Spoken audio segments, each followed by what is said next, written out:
بسم اللہ الرحمن الرحیم۔ حضرت سلیمان علیہ السلام جو کہ حضرت داؤد علیہ السلام کے فرزند تھے اور آپ کا ذکر قرآن میں 17 بار آیا ہے۔ آپ کا سلسلہ نسب 11 واسطوں سے حضرت یعقوب سے جا ملتا ہے۔ حضرت سلیمان ایک وسیع و عریض حکومت کے مالک تھے اور اللہ کے حکم سے جن و انس، چرند پرند اور ہوا سب کچھ ان کے تابع فرما تھے۔ آپ علیہ السلام کی حکمرانی پورے خطۂ ارضی پر تھی اور خداوند متعال نے حضرت سلیمان کو ہر قسم کی نعمت عطا کی ہوئی تھی۔ وہ حیوانات کی زبان سمجھتے اور ان سے گفتگو کر سکتے تھے۔ اللہ نے شیاطین اور دیگر سرکش مخلوق کو ان کے ماتحت کر دیا اور انہیں بلند مقام عطا کیا۔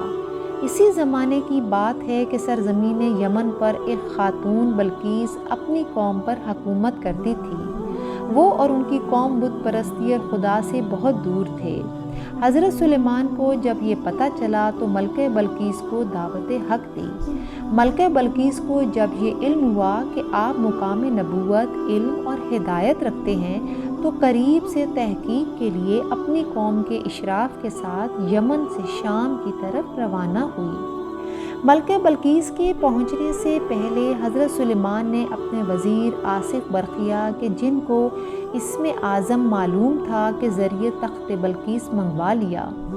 جب ملکہ بلقیس پہنچی اور اپنے تخت کو دیکھا تو سمجھ گئی یہ معجزہ ہے۔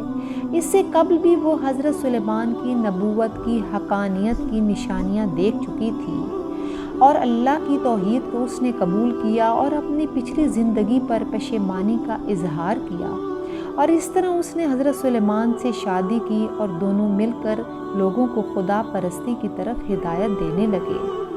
ایک دن حضرت سلیمان اپنے محل میں داخل ہوئے اور سوچا کوئی دن ایسا نہیں جو میں نے ہر سہولت رکھنے کے باوجود آرام اور خوشی سے گزارا ہو، لہٰذا وہ تنہائی اور سکون کے لیے اپنے محل میں گئے اور دروازہ بند کر لیا تاکہ کوئی محل میں داخل نہ ہو سکے، اور آپ اپنے محل کی سب سے اونچی بلند جگہ پر پہنچے اور خوشی سے اپنی سلطنت کا نظارہ کرنے لگے۔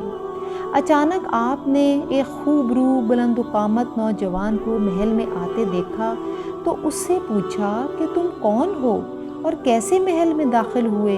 تو اس جوان نے کہا میں ملک الموت ہوں اور آپ کی روح قبض کرنے آیا ہوں۔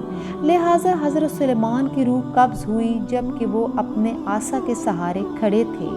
جن و انس اور دیگر تمام مخلوق جو دل جمی کے ساتھ کام کرنے میں مشغول تھی وہ یہ سب خیال کرتے رہے کہ آپ زندہ ہیں۔ بالآخر اللہ کے حکم سے عصا کے اندر دیمک لگی اور اس کے ٹوٹنے کے بعد آپ زمین پر گر پڑے۔ اس طرح تمام مخلوق کو آپ کی موت کی خبر ہوئی۔